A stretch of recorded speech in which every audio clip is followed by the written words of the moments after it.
Jak je možné, že na YouTube občas najdeš video, které tam nemá co dělat? Někdy pod divným názvem, někdy pod náhodným shlukem znaků. A někdy jen na pár hodin. A teď ta horší otázka.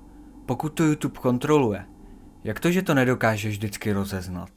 V tomhle videu ti odpovím úplně jednoduše.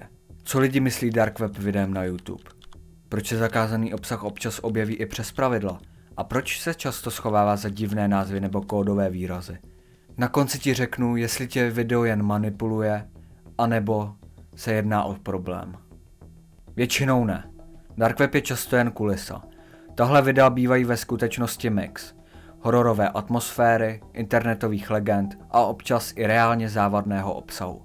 Dark web je malá část internetu schovaná v anonymních sítích, ale na YouTube se z toho udělal žánr.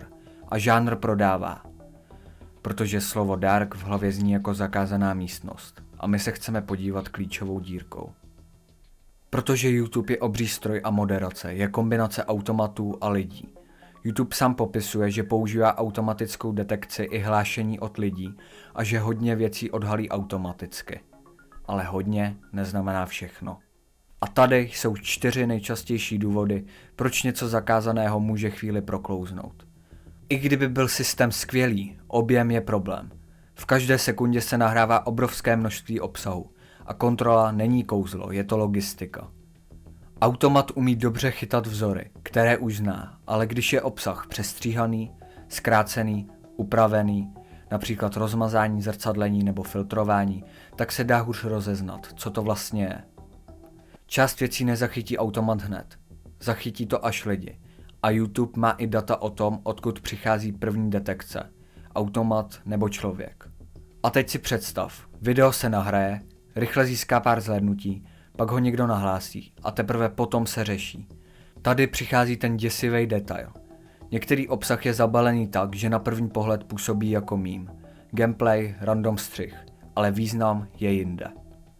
Protože část lidí se snaží vyhnout tomu, aby to na první dobrou někdo našel a nahlásil. Ne nutně algoritmu, hlavně lidem. Existuje fenomén, kdy se na platformách používá záměrně pozměněný jazyk, aby to prošlo moderací nebo se vyhnulo filtrování. Někdy se tomu říká algospeak.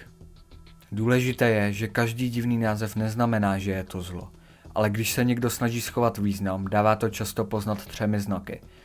Název nic neříká, popisek nic neříká a komentáře jsou plné narážek místo normální diskuze.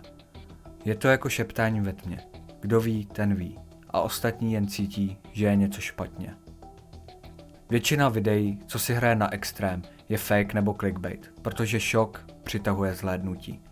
Ale problém je, že i fake může normalizovat odporné věci.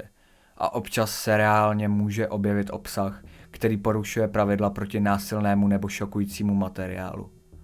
YouTube má jasně napsané, že násilný nebo gore obsah určený k šokování není povolený, s výjimkami pro dokumentární nebo edukační kontext. A zároveň má pravidla proti škodlivému a nebezpečnému obsahu. A ta kontrolka, co jsem slíbil. Když video nejvíc tlačí na nehledej to, napiš mi do komentů, sdílej než to smažou a nedává žádný kontext, tak to často není dokument, je to past na emoce a pozornost. Protože nejděsivější na tom není, že to existuje. Nejděsivější je, že to někdo dokáže zabalit tak, aby to na první pohled vypadalo normálně.